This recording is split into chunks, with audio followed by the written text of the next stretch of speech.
So you have a little bit of yogurt left in the tub. I'm going to show you how to make a delicious breakfast. And the best thing about this is almost everything is happening in this tub. So you're not going to make a lot of dishes. Start by slicing your apple. We're going to slice the apple very thin. And this is great because if you're sick and tired of eating an apple just as a snack the whole time, this is a great alternative. So once the apple is thinly sliced, we're going to add this to the yogurt, a scoop of protein powder, a bit of cocoa powder, some peanut butter. Now it would actually also be nice if you can add some peanuts. I don't have any peanuts or nuts of any sort at the moment, but at least I have some crunchy peanut butter, so that'll help.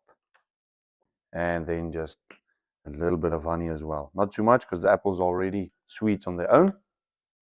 Then you put the lid back on. Give it a good shake.